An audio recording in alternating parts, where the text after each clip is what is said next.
Welcome to the course on machine learning systems. My name is Pankaj Pansari and I'm the instructor for this course. Today's lecture is an introduction to the course. Today we are going to briefly discuss about the field of ML systems. What does it deal with? What kind of challenges we study in it and how we address them. Along the way, I hope it will become clearer why this study is important and where this course stands in a deep learning practitioner's journey. We'll end with we'll end with specific questions and topics that we are going to study as part of it. Generative AI models are all around us, whether they take the form of helpful assistants in the form of chatbots, tool to generate realistic images or videos or audios. These are the models and offerings I'm more familiar with, but there may be better alternatives. Generative AI is pervasively used in multiple domains, and each of them they have their own requirements, priorities, and challenges. Operationalizing AI in these domains often needs specific system architecture design. So, for example, in law, something like a RAG-based system may be more desirable, where we want responses to refer to a given corpus. In software engineering, the AI models often are set up in an agentic framework. Due to the large scale of deployment, careful consideration of the hardware and infrastructure on which these AI models run become critical.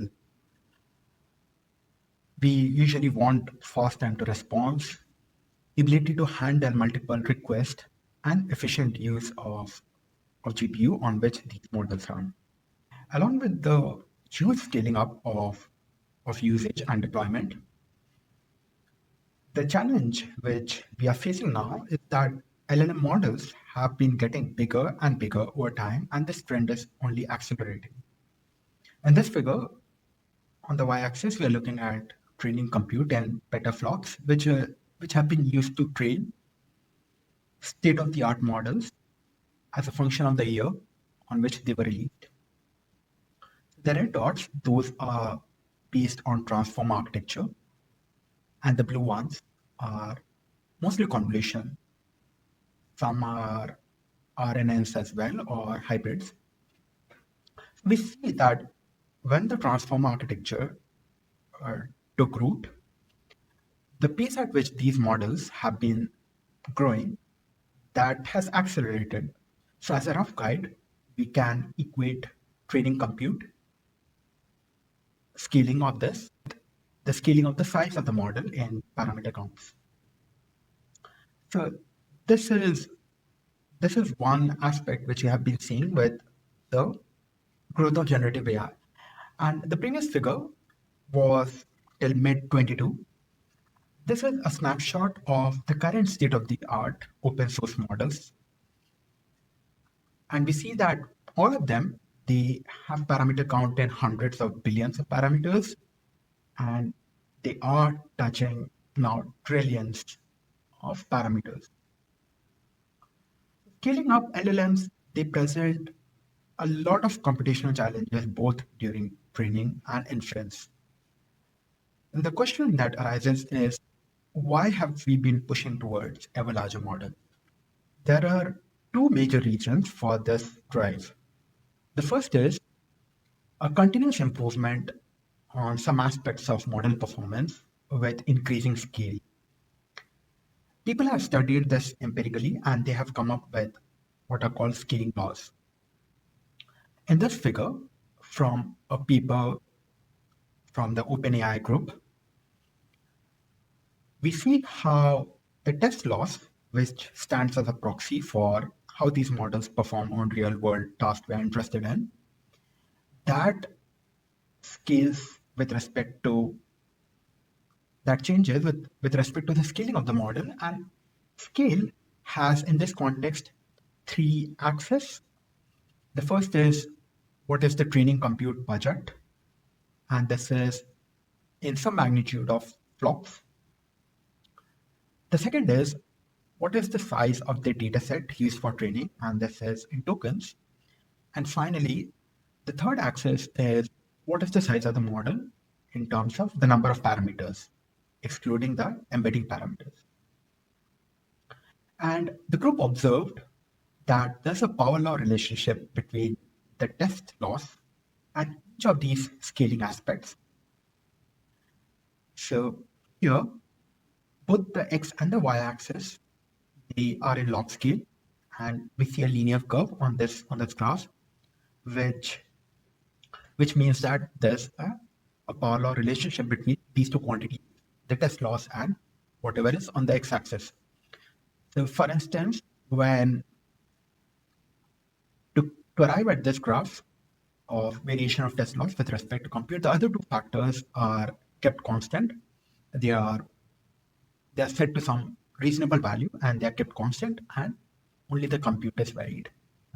So there's a consistent improvement in performance when we scale up the model in terms of any of these axes. But because it's a power law relationship, the rate of improvement also slows down, and there are diminishing returns to how much performance we can obtain by scaling up on any one of these axes. So scaling can be, as I said, with respect to three axes: compute, training compute. Here I have modified instead of data set size, I'm using the number of training tokens. And this is basically the size of the data set in terms of tokens times the number of epochs. And the third axis is the model size in terms of parameters. So usually in practice, the training compute budget that is allocated to us is often known in advance. So we know how many accelerators are available to us and how long we can use them. So the question, well, there's a relationship between these three quantities. We'll look at it more in detail later on, but for now, you can roughly assume compute to be proportional to the product of training tokens and model size. And this is for reasonable context lengths, we have this relationship. In fact, usually we see that the compute budget is approximately equal to 6 times the number of training tokens times the number of parameters. We will come to this derivation later in the course. So if we are scaling up compute, let's say by a factor of 10, then by what factor should I scale up the number of training tokens and model size to obtain the best performance? In their paper, Kaplan, the group at OpenAI, so from their empirical studies, they suggested that if we're scaling up compute by 10x, to obtain the best performance, it's best to scale up the model size by a factor of 5.5 and the dataset size by a factor of 1.8. And this one can arrive at this by looking at these formulas and comparing them. So rather this and this.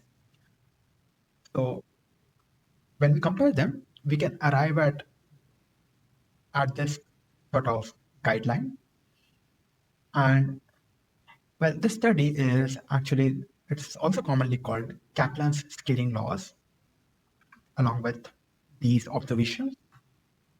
So this is a recommendation from their paper, and it's very useful to have something like this, because otherwise we don't really know about if the compute scales, like should I maybe focus more on model scaling or on dataset scaling.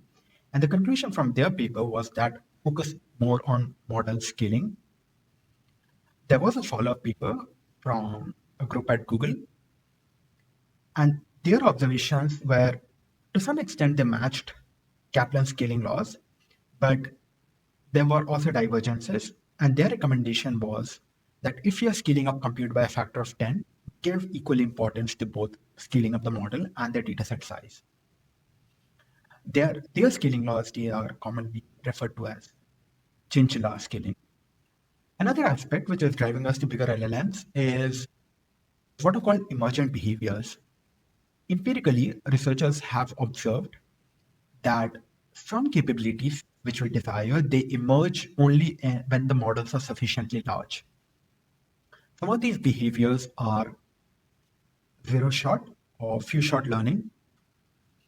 So for instance, as part of the prompt, we give a few examples. Then how well does the model perform in that case for a novel task? Chain of thought reasoning and solving novel tasks. Now, bigger LLMs are much better on these aspects. There's a small clarification which may be needed. Of course, we can take a smaller LLM and ask it to reason step by step and then come to the answer. But what we mean by emergent behavior here is that it is mostly the larger LLMs which will see an improvement in performance by means of chain of thought reasoning.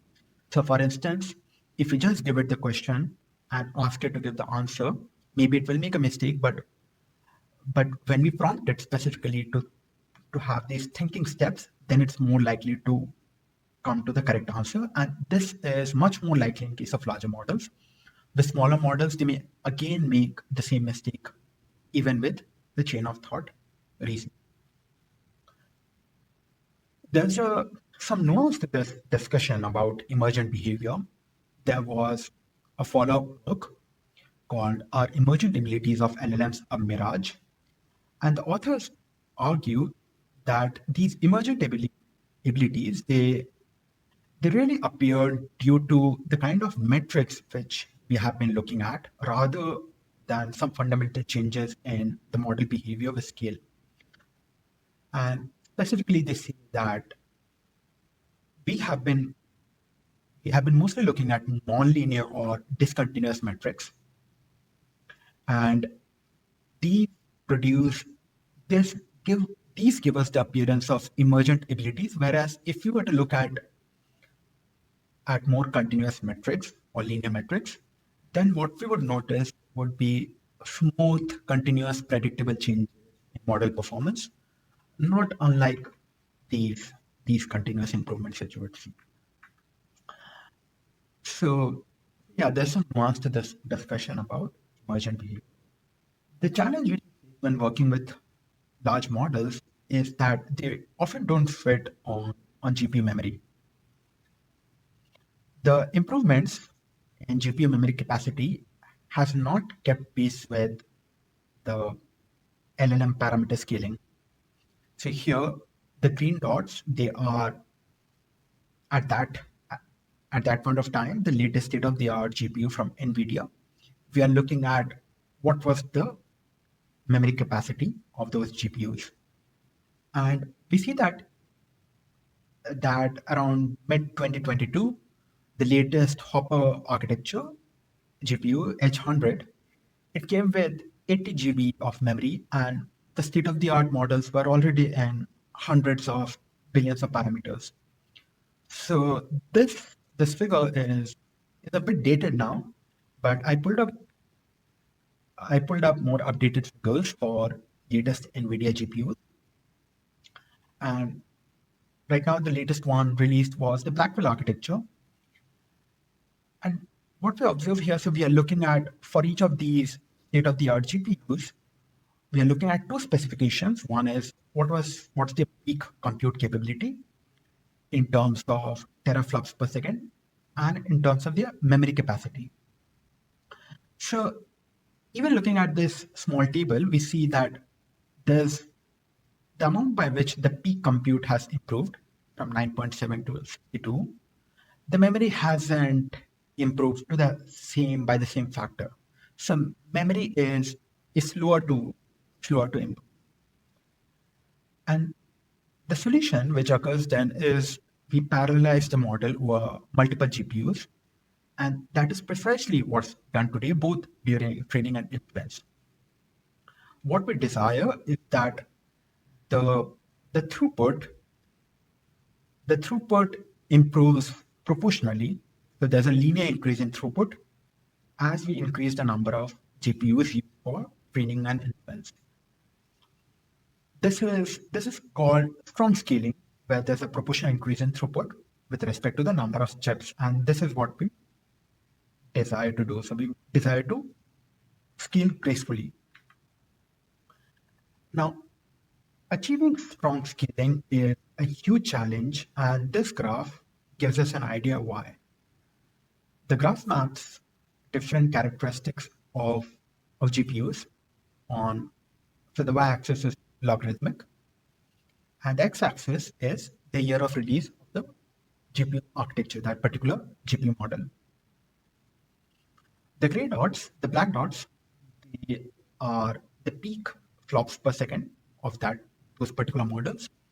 The green ones are the bandwidth, the memory bandwidth for within chip communication. Within the chip, how fast can data be moved around?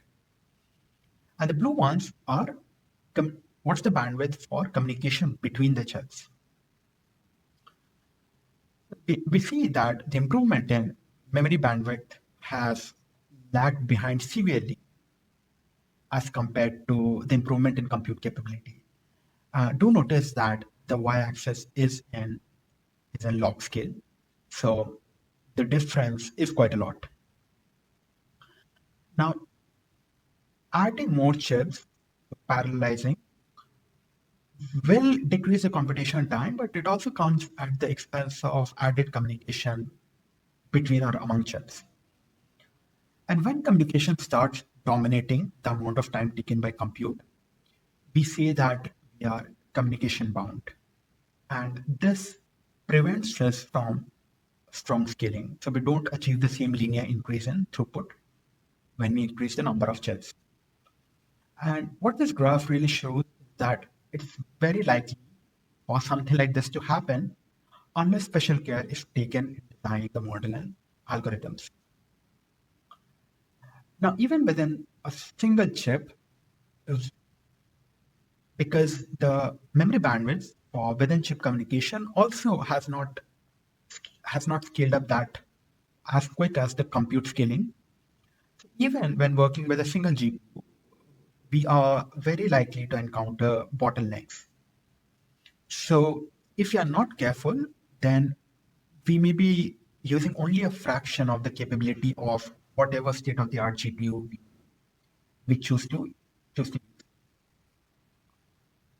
So this interplay between the computation or computation, memory storage, and communication is really very important when we consider scaling. And this is going to be a strong focus in our course. So our hope is that once we understand our hardware well enough to kind of anticipate where the bottlenecks can occur, we can then redesign or reconfigure our models to avoid them. So efficiency is a key concern we are going to deal with in the study of ML systems. And the question is, how do we scale gracefully, that is, close to the strong scaling regime, both during training and inference? And even at the level of a single GPU, how do we design algorithms and models so that the compute units have enough data at any point and don't remain idle just waiting for data? Finally, we often care quite a lot about more than just throughput or compute efficiency when using these models for real-world applications. Latency is a big consideration, and latency is actually also quite hard to improve, almost as hard as bandwidth, or maybe even harder. And oftentimes we want to diminish the memory footprint of a large model so that we can run it on the hardware resources which we have without sacrificing a lot in terms of performance. A major goal for this course can be stated as that we are interested in methods for efficient training and deployment of LLMs. There are multiple components to a modern deep learning system, and our objective of efficiency can be realized at multiple levels.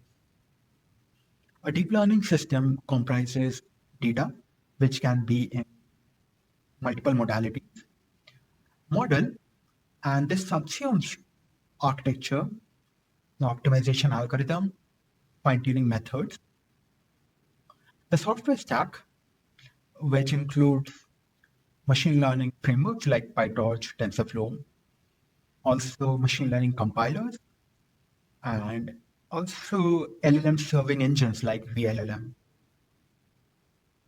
Hardware is the physical device with its driver and runtime environment. We usually focus on producing effective models for a given dataset, but improving model is not the only axis of improvement. Algorithms to find and fix common issues in ML data and to construct better dataset is perhaps the best way to improve performance in practical machine learning applications. This study comes under the subfield of what's called data-centric AI.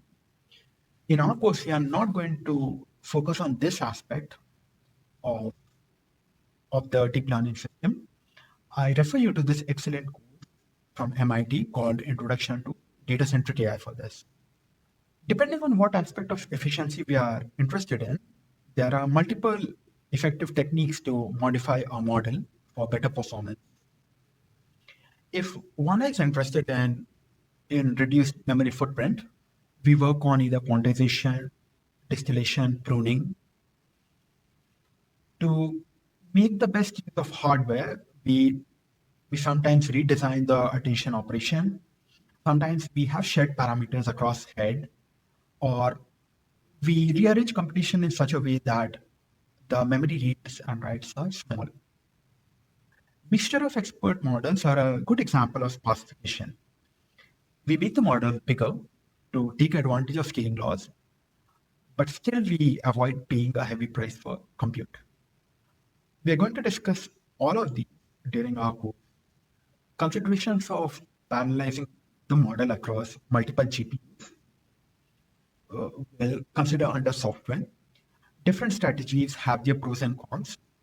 And when thinking about improving efficiency, we need to decide which parallelization method works best for our own use case. Machine learning frameworks like PyTorch, TensorFlow, they improve efficiency in both requiring less time and effort to write the code to train these models, but also they implement efficient, optimized versions of many tensor algebra operations. ML compilers these days are usually part of ML framework themselves, and they look at the sequence of operations that need to be executed, and they employ multiple strategies to optimize them. So their consideration is that how can we overlap data transfer with computation, and how can we have less overall memory read and write. Finally, there are also inference engines like VLLM that employ many optimizations to overcome the computational bottlenecks which are specific to serving LLMs. For the hardware, there are many different types of accelerators available today. By far, NVIDIA GPUs are the most common, and they'll be the ones we'll be discussing in this course. This component also encapsulates GPU drivers, CUDA runtime environment for NVIDIA GPUs.